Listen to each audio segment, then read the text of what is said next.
Salut, ici Jean-François de Sentier du Bonheur et aujourd'hui, je voulais pousser un coup de gueule concernant le théorique du LM. Alors, qui je suis? Les gens vont dire, il n'a pas de passé en aéronautique, donc il n'a pas le droit d'ouvrir sa gueule.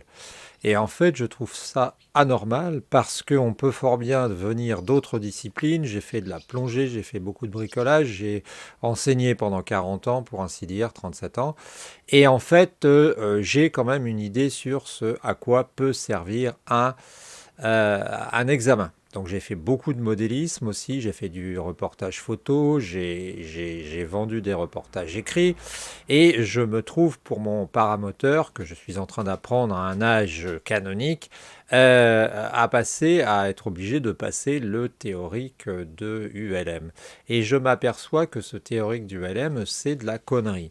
Alors, face à ce genre de problème, on te sortira un gars qui fait de l'ULM depuis 25 ans, on te dira, lui, il sait de quoi il parle, il trouve que c'est bien, toi, t'es une merde. On mettra même en face de toi, on dira même que tu peux être un peu diminué parce que t'es pas capable de passer ton théorique. C'est pas le problème. C'est pas le problème parce que quand on crée un objet, quand on crée quelque chose, quand on crée une œuvre, eh bien, la première chose, la première question à se poser, c'est de se demander à quoi elle sert. Ça paraît logique. Si tu fabriques une binette, ça va être pour gratter la terre et pour enlever les mauvaises herbes, ça va pas être pour friser les cheveux de ta voisine. Si tu fabriques, je sais pas moi, eh bien une perceuse, ça va être pour faire des trous dans le fer ou dans le bois ou dans le plastique, mais ça va pas être pour cuire les légumes.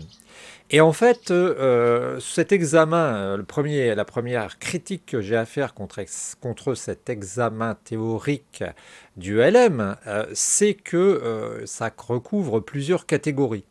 Or, en fait, qu'est-ce qu'il y a comme rapport entre un autogire, un pendulaire, un trois-axes, un paramoteur, un hélicoptère? Tu vas me le dire. Eh ben moi, je te dis, je vois pas. Et un dirigeable. Je vois vraiment pas. Et je trouve le problème, il est de deux ordres. Il est d'abord que l'examen est mal adapté, hein, c'est-à-dire que pour moi, eh bien, à l'époque des tablettes et des possibilités de charger des logiciels, eh bien, on devrait avoir plusieurs types d'examens. Et le problème, c'est qu'il y a des questions qui sont totalement inadaptées et mal posées. Voilà. Alors face à ça, eh bien, la technique de la personne qui fait de l'ULM ou qui veut faire de l'ULM comme moi, c'est de se dire, bah, de toute façon, c'est un passage obligé, je vais passer ça et je ne vais pas dire quoi que ce soit. Mais, voire même des gens qui sont pas trop académiques et qui ont l'habitude de faire ce qu'on leur demande. Mais moi, j'ouvre ma gueule et je dis que ce n'est pas normal. Alors pourquoi est-ce que c'est pas normal? Parce que ce genre d'examen peut décourager certaines personnes de passer le brevet théorique et peut les décourager. Et or, on devrait viser quand même une aviation populaire. Il y a eu une époque dans l'histoire de France quand même où on a eu une aviation qui était populaire, où on a essayé de développer ça. On a l'occasion de le faire avec l'ULM et on ne le fait pas. Et c'est bête. Est-ce que c'est de la paresse de la part des instances? Non, je dirais non, parce que quand tu vois dans les aéroclubs, tu as souvent des formateurs qui rédigent des fiches, et c'est très intéressant pour l'avion, par exemple. On est fort bien, fort capable de préparer des examens théoriques qui correspondent exactement au type du LM que tu as. Ça pourrait être paramoteur, ça pourrait être pendulaire, ça pourrait être etc. Non, je crois que c'est simplement une volonté de ne pas dépenser de pognon. C'est facile de mettre le même examen et puis on s'embête pas. Comme ça, on dépense pas de pognon, on réunit tout le monde pour un truc débile.